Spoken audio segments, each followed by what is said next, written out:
Halo sobat, jumpa lagi. Melanjutkan kisah Istana yang Suram. Kali ini dalam episode Usaha Mengorek Keterangan Panji. Selamat menikmati. Salam budaya.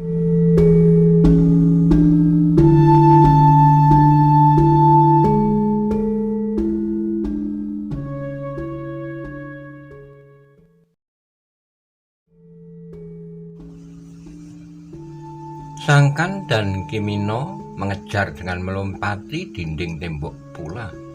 Mereka melihat ketiga orang itu berlari mencar dan menyusup di dalam gerumbul-gerumbul. Sejenak ketiga orang itu masih berlari mengejar, tetapi gelapnya malam agaknya telah menyelamatkan Udorpoko, Kidang Alit dan kawan Kidang Alit. Sangkanlah yang kemudian berkata, "Sudahlah, biarlah mereka melarikan diri kali ini." Panon dan Kimino yang sudah melompat dinding kemudian kembali lagi ke halaman istana itu dan berkumpul di sudut istana kecil itu. Sangkan terdengar suara Kimino yang masih dibumbui oleh getaran dadanya setelah bertempur berapa lamanya. "Kau benar-benar telah mengejutkan kami. Ternyata bukan saja kau tetapi juga adikmu itu." Sangkan tersenyum sambil menarik napas dalam-dalam. Ia berkata, "Ketakutan yang sampai pada puncaknya kadang-kadang memang dapat mendorong seseorang untuk melakukan sesuatu yang biasa tidak dapat dilakukannya, Kimino. Tapi Panon motong, kau ternyata seorang yang pandai berpura-pura. Jauh lebih cakap dari orang-orang lain di sekitar istana ini. Hampir setiap orang di antara kita semuanya berpura-pura. Tapi nampaknya kaulah yang paling sempurna." Sangkan tersenyum jawabnya, "Aku sedang berusaha mengatasi ketakutanku, Panon. Sebenarnya kau memang pantas dicurigai, Sangkan. Sampai saat ini pun kami tetap mencurigaimu. Memang aku heran melihat tingkah laku yang selalu kau tampakkan ketakutan dan gemetar. Justru itu berlebih-lebihan. Tapi aku tidak mengira yang berlebih-lebihan itu justru karena kau sebenarnya bukan orang seperti itu. Kepura-puraanmu nampak telah membuatmu seperti seorang yang agak kurang waras. Namun agaknya adikmu pun lebih berhasil. Kepura-puraannya nampak lugu dan wajar, tidak seperti sikapmu yang berlebihan." Sangkan tertawa. Panon meneruskan, "Tetapi kami tetap mencurigaimu saat itu. Namun justru sekarang kami menjadi curiga kehadiranmu tentu juga bukan tidak punya maksud tertentu. Apalagi kepura-puraanmu selama ini. Kau beruntung bahwa kau mendapat perlindungan langsung dari Nyupe, yang tentu bukan ibumu. Nah, sekarang sebutkan apakah niatmu yang sebenarnya. Sudah sepantasnya kita saling mencurigai, Panon." Panon mandang Kimino sejenak. Ia melihat wajah orang tua itu justru berkerut. Agaknya ia hampir lupa bahwa kemungkinan-kemungkinan yang tidak diharapkan masih akan dapat terjadi. "Sangkan," berkata Panon kemudian, "setelah kita bersama-sama mengusir orang-orang yang agaknya mempunyai niat untuk menguasai pusaka istana ini, apakah yang akan kau lakukan kemudian?" Sebelum Sangkan menjawab, Pintenlah yang menyaut, "Kalian beristirahatlah. Sedangkan aku ingin bertanya sesuatu kepada Panji Surawilogo tentang Raden Kudorpoko. Apa yang akan kita lakukan dengan Panji Surawilogo? Apapun yang dikatakan tentang Raden Kudorpoko, maka Raden Ayu tentu mengetahuinya pula." "Kau salah," potong Sangkan. "Raden Ayu mengenal Raden Kudorpoko hanya sekedar dari namanya saja dan mungkin orang tuanya. Seandainya Raden Ayu pernah melihat Raden Kudorpoko, tentu sewaktu Raden Kudorpoko masih terlalu kecil. Apakah kau tahu kapan keluarga Pangeran Kudonarpodo meninggalkan Mojopahit?" Panon mandang Kimino saat, namun kemudian ia pun menggelengkan kepalanya sambil berkata, "Aku tidak tahu. Aku sama sekali tidak mengetahui apapun tentang Mojopahit. Karena aku hanyalah seorang pengemis yang berkeliaran sepanjang pegunungan dan ngarai, jauh dari tempat-tempat ramai, apalagi kota raja. Namun demikian kadang-kadang aku juga merasa dibebani kewajiban untuk melakukan kebaikan dimanapun juga aku berada. Bagus, sahut Sangkan.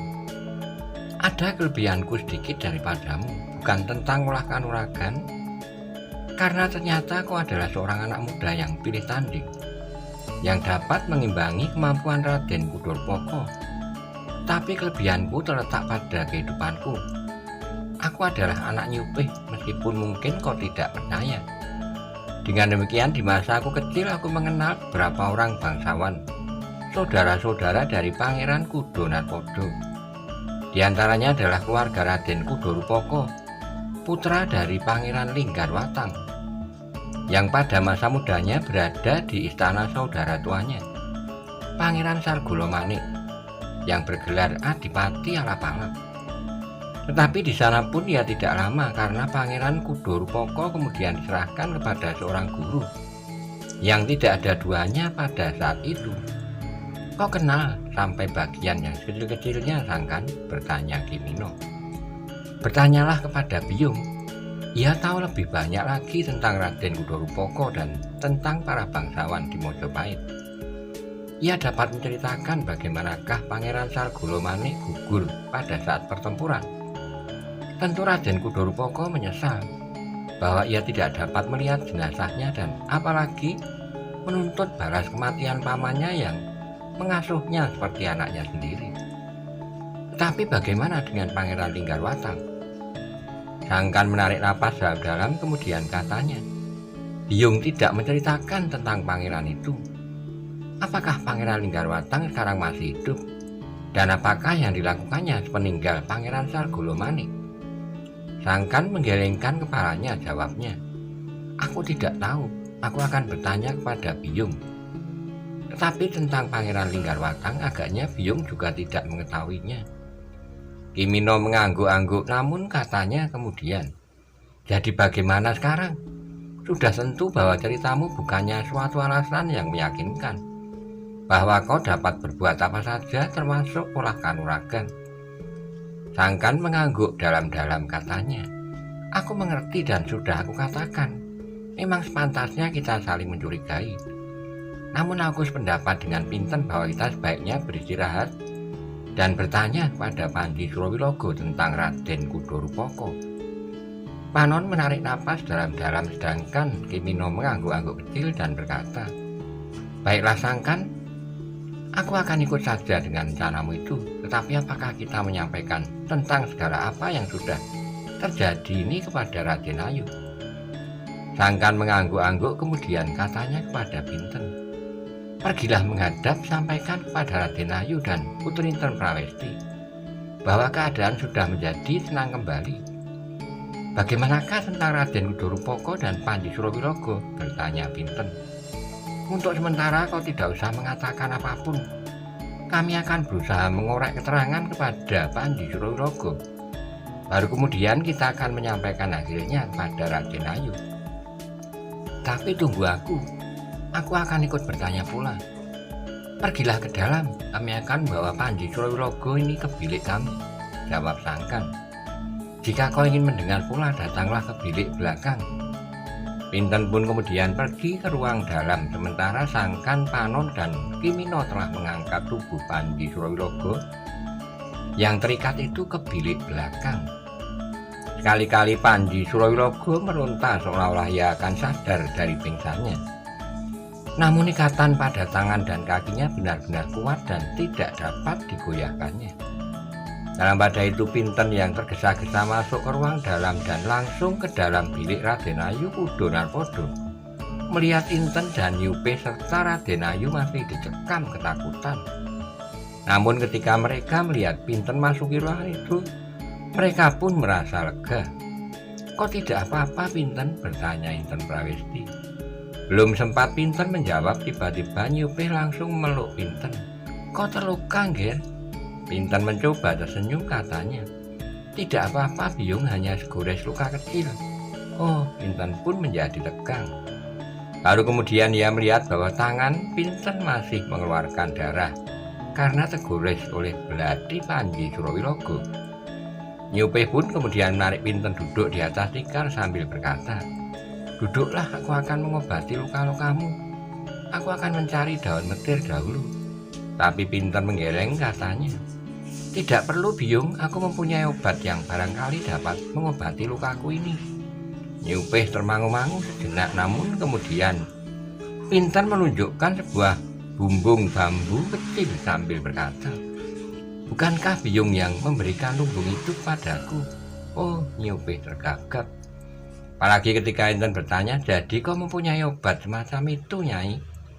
Nyi Upih kebingungan saat, namun Pintenlah yang kemudian menjawab, "Apakah benar bahwa Raden Kudorpoko telah memberikan obat semacam ini kepada Biyung?" Nyi Upih menarik napas katanya, "Aku memang pernah minta semacam obat untuk mengobati luka. Ketika itu tangan Sangkan terluka oleh kapak sewaktu membelah kayu dan Raden memberikan obat ini kepadaku." Namun tiba-tiba saja Raden Ayu bertanya, "Pinten, di manakah anak Mas Kudorpoko sekarang?" Pinten termangu-mangu sejenak, namun kemudian ia menjawab, "Persoalan ini menjadi sangat membingungkan, Gusti. Aku tidak mengetahui di manakah Raden Kudorpoko sekarang ini. Yang aku tahu, Panji Surawilogo sudah kami tawan, sedangkan Sangkan, Panon, dan Kimino berada di bilik belakang. Mengapa Panji Surawilogo kalian tawan?" "Begini Raden Ayu, tadinya mereka saling berkelahi. Sebelumnya aku tidak tahu pihak manakah yang benar-benar melindungi keluarga istana ini. Bukankah kita sudah meragukan kesetiaan Raden Kudorpoko sebagai kemenakan Raden Ayu? Apalagi ketika ternyata Raden Kudorpoko dapat bekerja sama dengan Kidang Alit." Oh, Pinten Prawesti menjadi tegang. "Sudahlah Putri," berkata Pinten kemudian, "sebaiknya Putri dan Raden Ayu tidak menghiraukan siapapun lagi. Kita harus mencurigai setiap orang yang berada di sana ini, termasuk Raden Kudorpoko sendiri dan Panji Surawilogo." Pinten tidak menjawab, tapi tatapan matanya mengandung pertanyaan kepada Pinten. Ternyata perasaan Pinten cukup tajam, ia dapat menanggapi perasaan yang tersirat di hati putri itu, yang umurnya sebaya dengan dirinya itu. Karena itu maka ia pun menjawab, "Putri benar, bukankah Putri ingin bertanya apakah aku perlu dicurigai juga Sangkan, Panon, dan Kimino?" "Ah," Pinten berdesah. "Tapi itu wajar sekali," Pinten melanjutkan, lalu katanya, "Namun untuk sementara Gusti tidak usah memikirkan apapun juga. Aku akan pergi ke bilik belakang melihat apa yang sedang terjadi. Aku persilahkan semuanya beristirahat dengan tenang. Aku kira hari ini tidak akan ada terjadi sesuatu lagi." Tidak seorang pun yang menjawab. Pinten melihat keraguan-raguan membayang di wajah Raden Ayu dan Inten. Namun Pinten tidak dapat memberikan penjelasan lebih banyak lagi, bahkan ia pun kemudian minta diri meninggalkan bilik itu sambil berkata, "Aku akan segera kembali." Peninggal Pinten, Raden Ayu dan Inten mandang Nyi Upih yang menunduk dalam-dalam.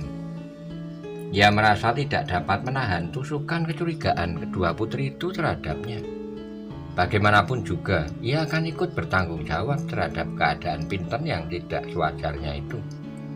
"Nyi Upih," terdengar suara Raden Ayu lambat dan berat. Belum lagi Nyi Upih menyaut, air mata sudah mengalir deras di pipinya. "Ampun Gusti, aku tidak akan menuntut terlampau banyak darimu, Nyai. Aku masih tetap percaya kepadamu sampai saat ini. Tetapi meskipun demikian, aku ingin kau mengetahui perasaanku. Anak gadismu itu sudah menimbulkan banyak teka-teki di dalam hatiku." "Ampun Gusti," Nyi Upih mengulang. "Mungkin aku telah berbuat yang tidak terampuni. Tapi sebenarnya aku ingin menyelamatkan semua yang masih mungkin bisa diselamatkan dalam istana ini, termasuk putri berdua. Itulah sebabnya aku menerima anak gadisku itu hadir di istana ini."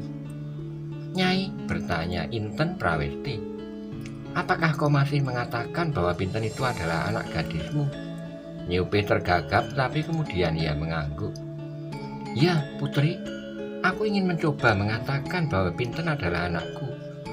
"Jawabmu itu sudah pengakuan, Nyai." "Benar, Putri, tapi pengakuan yang sebenarnya masih belum waktunya. aku katakan sekarang. Biarlah aku tetap menganggap bahwa ia adalah anak gadisku yang kusayang.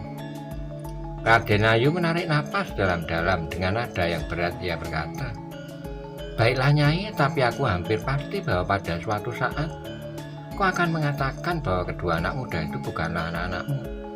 Meskipun demikian, sekali lagi aku katakan bahwa aku tetap percaya kepadamu. Apa yang kau anggap baik tentu akan baik pula bagi kami." Nyupih menundukkan kepalanya, terasa titik air mata yang hangat semakin banyak menetes jatuh di pangkuannya. Namun demikian Nyupih tidak mengatakan sesuatu. Kepalanya yang tunduk menjadi semakin tunduk dan debar jantungnya menjadi semakin cepat. Namun dalam pada itu tiba-tiba saja Nyupih terkejut ketika Inten berjongkok di sampingnya sambil berkata, "Nyai, coba katakan apakah Nyai masih ingat istana yang manakah yang mempunyai sebatang pohon beringin di tengah-tengahnya. Kemudian 6 pohon lainnya mengelilinginya. 3 ekor berkisar di dalam sangkar masing-masing, seekor nuri putih, seekor harimau dalam sangkar besi, dan seekor orangutan." "Ah," Nyupih berdesak, "aku tidak ingat lagi, Putri." "Tentu kau masih ingat, aku pun masih ingat." Inten pun kemudian berdiri dan melangkah menjauh. "Nyai, itulah sebabnya aku selalu diganggu oleh pertanyaan. Mengapa aku tidak ingat lagi anak-anakmu di saat mereka masih kanak-kanak?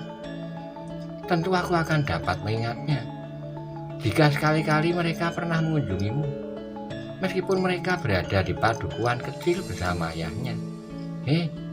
Bukankah aneh bahwa Pinten lebih ingat kepada istana dengan ciri yang aku sebutkan tadi?" "Itu hanya suatu kebetulan, Putri," jawab Nyupih. Namun tiba-tiba saja Inten berlari-lari kepada Ibunda sambil berlutut. Ia berkata, "Ibunda, bukankah Kakang Mas Kudorupoko pernah berada di dalam istana itu?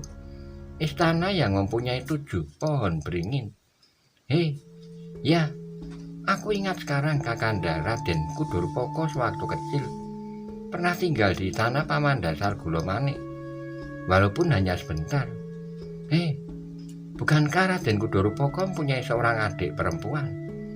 Raden Ayu menjadi bingung, katanya, "Jika demikian, aku akan berbicara dengan Kudorupoko." Ia berhenti jenak lalu, "Tetapi sayang bahwa aku tidak dapat mengerti dengan sikapnya sekarang." Intan mengerutkan keningnya lalu katanya, "Kenangan yang kabur itu memang meragukan. Jika Pinten itu adalah adik Kakanda Kudorupoko, maka kedudukannya kini agak membingungkan." Nyupih menggeleng sambil motong dengan nada yang agak tinggi sela-sela isaknya, "Bukan, Putri, Pinten sama sekali tidak mempunyai hubungan keluarga dengan Raden Kudorupoko.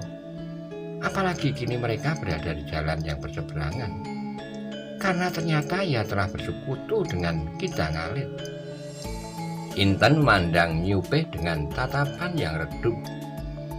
Kemudian perlahan-lahan ia mendekatinya sambil berkata, "Sudahlah Nyai, jangan kau pikirkan. Biarlah teka-teki itu tetap menjadi teka-teki yang tidak terjawab untuk sementara waktu." Nyupih masih menunduk, tetapi ketika Inten kemudian berjongkok di sampingnya, maka dipeluknya gadis itu. Tangisnya justru bagaikan tidak terbendung lagi. Maka Inten pun menjadi basah pula karenanya. Bahkan Raden Ayu sekali-kali juga mengusap matanya yang terasa menjadi panas. Dalam pada itu Pinten dengan tergesa-gesa masuki bilik belakang yang remang-remang. Ia melihat Panji Surawirogo yang sudah sadar duduk di amben bambu dengan wajah yang tegang. Tangannya masih terikat dengan ikat pinggang Pinten yang dianyam dengan sulaman janggut yang tebal. "Apakah ia sudah berbicara?" desis Pinten. "Perempuan iblis," geram Panji Surawirogo. "Beri aku kesempatan sekali lagi, aku akan mematahkan lehermu." "Tutup mulutmu," Pinten membentak.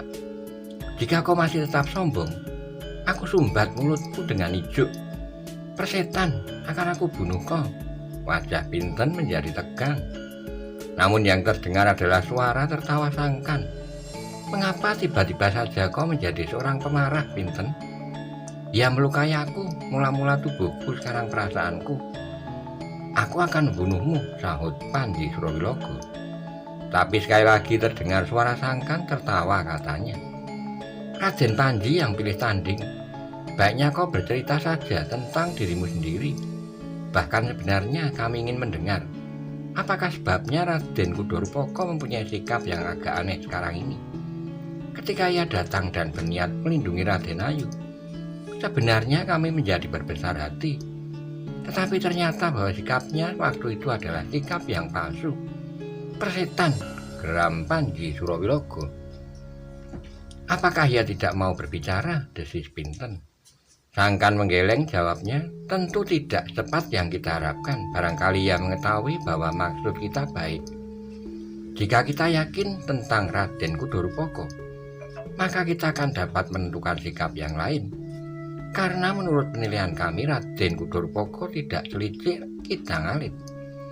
"Berbicaralah Panji," desis Pinten seperti orang merayu. Suara Sangkan meledak tanpa dapat ditahan lagi, katanya di sela-sela suara tertawanya, "Kau pandai merayu, Pinten." Tiba-tiba saja Pinten telah melompat dengan kecepatan yang sulit dilihat dengan mata wadak. Namun secepat itu pula Sangkan melompat menghindar sambil berteriak tertahan, Jangan Pinten." Kimino dan Panon menarik napas dalam-dalam.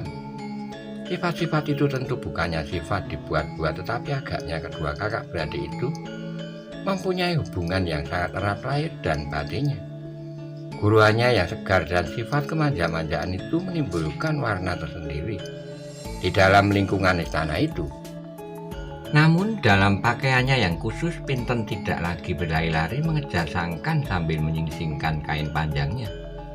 Namun dalam keadaan yang serupa itu, Pinten telah bergerak dengan kemampuan yang ada padanya. Pinten yang tidak berhasil menangkap Sangkan masih berdiri tegak. Namun Sangkan sudah di belakang Panon. Sambil berpegangan pundak anak muda itu, Sangkan berdesis, "Tolong aku, Panon, ia tidak akan berani berbuat apa-apa atasmu." Panon menjadi bingung, namun Pinten menggeram, "Awas, kau akan mengikat kau seperti aku mengikat Panji Surawilogo." Sangkan masih berlindung di belakang Panon ketika tiba-tiba saja Panji Surawilogo berteriak dengan marahnya, "Gila, kau sangka apakah aku ini haha? Apakah kalian dengan sengaja telah menghina aku seperti ini?" Suara Panji Surawilogo itu ternyata telah menarik perhatian semua orang yang berada di dalam bilik itu. Pinten yang merasa berdiri tegak mandang Sangkan di balik punggung Panon. Panon pun kemudian berpaling kepada Panji Surawilogo. "Jangan berteriak," berkata Sangkan kemudian. "Berkatalah dengan perlahan tetapi jelas. Agaknya memang lebih baik kau bicara tentang Raden Kudorupoko. Atau mungkin aku mengetahui serba sedikit tentang asal-usulnya atau tentang usaha-usahanya sekarang ini." "Persetan," geram Panji Surawilogo. Sangkan memandang Pinten sejenak, tapi senyumnya disembunyikan di balik tengkuk Panon yang termangu-mangu. "Jangan ganggu aku lagi," desis Pinten. "Lalu, tolong aku, Panon, jika Kakang Sangkan masih mengganggu aku, tangkaplah dia. Aku akan mengikatnya." Panon adalah seorang anak muda yang lugu, tapi ia tidak terbiasa berguru seperti itu. Sehingga karena itu ia hanya dapat menganggukkan kepalanya saja. "Kau berjanji?" Panon menjadi bingung, namun sekali lagi kepalanya terangguk kecil. Pinten memandang kedua anak muda itu sejenak, lalu perlahan-lahan ia melangkah mendekati Panji Surawilogo. Tetapi langkahnya terhenti ketika Panji Surawilogo membentaknya, "Jangan mendekat, iblis betina. Aku akan meludahi wajahmu jika kau maju selangkah lagi." Pinten memandang Panji Surawilogo dengan tajamnya, namun yang terdengar kemudian adalah suara Sangkan, "Jangan terlampau garang, Panji. Sebenarnya kita dapat berbuat lebih baik. Bukankah di antara kita tidak ada persoalan yang sebenarnya terlalu penting untuk diselesaikan dengan cara yang kasar? Meskipun kau agaknya benar-benar ingin membunuhku, karena mungkin kau menganggap bahwa aku dapat mengganggu usahamu, namun sikapmu itu masih dapat dimaafkan." "Jangan banyak bicara," bentak Panji Surawilogo. "Aku tidak mau mendengar lagi." Sangkan yang berlindung di balik Panon itu pun tiba-tiba telah maju mendekati Panji Surawilogo sambil berkata, "Kau ini aneh, Panji. Bagaimanakah seandainya Aku masih akan berbicara terus di dalam ruangan ini. Kaulah orang yang berada dalam kedudukan paling lemah. Karena itu bukan kau yang harus mengatur, tetapi kamilah. Persetan, lepaskan ikatan ini. Aku akan membunuh kalian semuanya. Kau tidak dapat melawan Pinten yang sudah terluka, apalagi kami semuanya, jawab Sangkan. Karena itu, jawab sajalah pertanyaan kami. Kami masih ingin menghormatimu karena kau adalah kawan terdekat Raden Kudorupoko. Raden Kudorupoko akan menyampaikan kegilaan kalian ini kepada Raden Ayu. Kalian akan diusirnya dan bahkan tindakan-tindakan lain yang lebih padan dari kegilaan ini. Kami sebenarnya sangat menunggu kehadiran Raden Kudorupoko. Mudah-mudahan ia kembali dan menghadap Raden Ayu. Sebenarnya lah kami ingin bertanya serba sedikit tentang dirinya. Gila. Nah, sebelum Raden Kudorupoko datang, apakah kau bersedia menjawab beberapa pertanyaanku? Panji Surawologo tidak menyaut. Panji, tolonglah sebutlah siapa Raden Kudorupoko itu sebenarnya. Maksudku, asal-usulnya dan tugasnya sehingga ia bersedia datang ke daerah yang terpencil ini. Ia adalah Raden Kudorupoko, tidak ada jawaban lain. Kami sudah tahu, potong Pinten. Tetapi dalam kedudukan apakah ia datang sekarang ini? Apakah ia mendapat tugas dari Sultan di Demak? Atau karena ia ingin mendapat pusaka itu bagi dirinya sendiri? Atau karena ia mendapat perintah dari ayahandanya untuk datang melindungi Raden Ayu atau tugas-tugas lain? Aku tidak tahu. Tentu kau akan menjawab tidak tahu. Ingat, kami dapat memaksamu. Tidak ada orang yang dapat memaksaku, maut pun tidak. Tentu maut pun tidak, tetapi ada yang lebih buruk dari maut. Namamu akan kami bawa ke Demak. Sejenak wajah Panji Surawologo menjadi tegang dipandanginya wajah-wajah yang ada di sekitarnya. Wajah-wajah yang nampak seperti wajah-wajah hantu yang sedang menakut-nakutinya. Namun sejenak kemudian terdengar Panji Surawologo itu menggeram. Semua yang kalian lakukan tidak akan ada artinya. Jika salah seseorang dari kalian berani melaporkan tentang peristiwa ini ke Demak, maka ia tidak akan pernah kembali lagi ke istana ini. Mengapa begitu? Bertanya Sangkan. Di perjalanan menuju ke Demak, kalian akan mati oleh ujung senjata Raden Kudorupoko. Dan Kidang Alit, potong Sangkan. Bukankah kali ini Raden Kudorupoko bekerja sama dengan Kidang Alit? Persetan, geram Panji Surawologo. Namun kemudian, tetapi jika ia lolos dari tangan Raden Kudorupoko karena sempat menyusup di luar pengawasannya, maka ia akan digantung di alun-alun Demak. Mengapa digantung di Demak? Bertanya Sangkan. Karena Raden Kudorupoko adalah seorang putra pangeran yang berpengaruh di Demak sekarang. Maksudmu Pangeran Linggarwatang? Bertanya Pinten dengan serta-merta. Karena menurut Putri Inten Prawesti, Raden Kudorupoko adalah putra Pangeran Linggarwatang. Putri Inten benar, Raden Kudorupoko adalah putra Pangeran Linggarwatang. Tapi Pangeran Linggarwatang tentu tidak ada di Demak sekarang. Pangeran Linggarwatang telah lama mengasingkan diri dari lingkungan kebangsawanan. Justru ketika Mojopahit masih berdiri tegak dan bahkan sebelum Pangeran Sargolomane yang bergelar Adipati Alap-Alap itu gugur. Panji Surawologo menjadi tegang sejenak, namun kemudian katanya, kau tentu mendengar cerita dari orang-orang yang tidak banyak mengetahui tentang Pangeran Linggarwatang. Sekarang dengarlah iblis betina. Pangeran Linggarwatang sudah berada di Demak. Ia meninggalkan Mojopahit di saat terakhir karena ia tidak dapat menyesuaikan diri dengan Prabu Brawijaya yang terakhir itu. Putri Inten Prawesti bukan orang lain dari Pangeran Linggarwatang dan Pangeran Sargolomane, potong Pinten. Tetapi Raden Kudorupoko adalah putra dari Pangeran Linggarwatang yang kini menugaskannya melindungi bibinya di sini dari tangan-tangan jahat. Seperti kau yang mengaku anak Nyupih. Agaknya Nyupih telah ikut serta pula dalam pengkhianatan ini. Jangan mengigo, coba katakan siapakah yang mulai dengan keributan ini. Persetan. Tapi kau Sangkan, Panon, dan Mino itu memang harus dibunuh. Karena kalian pun ingin merampas pusaka yang harus kami bawa menghadap Pangeran Linggarwatang di Demak. Diam dulu, tiba-tiba saja Sangkan bentak. Jika demikian, mengapa Raden Kudorupoko dapat bekerja sama dengan Kidang Alit? Katakan, apakah memang sebenarnya ada hubungan antara keduanya? Meskipun dalam selubung sandi. Tidak, kau gila. Apa yang kau ketahui tentang Kidang Alit, hei? Panji Surawilogo berteriak.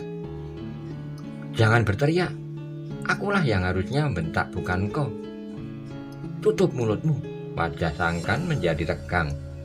Namun kemudian ia justru tertawa sambil berkata, Panon dan Kimino, apakah kalian tidak melihat kelucuan ini? Panon dan Kimino yang seakan-akan hanya sekedar melihat tanya jawab yang membingungkan itu, mengerutkan keningnya tanpa mampu menjawab sama sekali. Yang terikat di sini adalah dia, tetapi mengapa ia justru yang membentak kami? Lalu katanya, jangan buat kami sakit hati karena kami dapat berbuat apa jauh lebih buruk dari apa yang kami lakukan sekarang. Jika kami kehilangan pengamatan diri, maka kami akan berbuat kasar. Karena pada dasarnya kami adalah orang-orang kasar. Kami sama sekali bukan bangsawan yang biasa hidup dalam tata kata nada sopan santun yang lembut, dalam peradaban yang tinggi. Meskipun ada di antara mereka yang justru mempunyai sifat-sifat dan watak yang sebaliknya dari wujud lahiriahnya. Diam, diam. Nah, kaulah yang kasar, kau juga seorang bangsawan. Meskipun barangkali dalam tataran yang rendah, potong Sangkan. Nah, sebaiknya kita mulai saja dengan hubungan yang baik. Katakan sesuatu yang kau ketahui tentang Raden Kudorupoko, yang sampai hati menyakiti hati bibinya. Panji Surawilogo terdiam. Katakanlah Panji, kau jangan bentak-bentak saja seperti orang kesurupan. Tetapi kau dapat mengucapkan beberapa kalimat yang dapat memberikan beberapa petunjuk tentang tugas Raden Kudorupoko dan kau sendiri. Panji Surawilogo terdiam diri. Panon, berkata Sangkan kemudian. Agaknya Panji Surawilogo sama sekali tidak mau mengatakan apa tentang dirinya dan Raden Kudorupoko. Karena itu kita harus membuat rencana tersendiri. Salah satu dari kita akan pergi ke Demak. Panon mengerutkan keningnya. Jika kau curiga bahwa aku hanya sekedar ingin menyingkirkan kau, maka biarlah aku yang pergi. Kau di sini bersama Kimino dan Pinten menjaga isi istana ini, termasuk Panji Surawilogo yang terikat ini. Gila, itu rencana gila. Sudah aku katakan, kau akan mati di perjalanan atau dicincang di alun-alun Demak menjadi pengewan-ewan. Karena kau telah mengkhianati utusan Kanjeng Sultan Demak lewat Pangeran Linggarwatang, teriak Panji Surawilogo.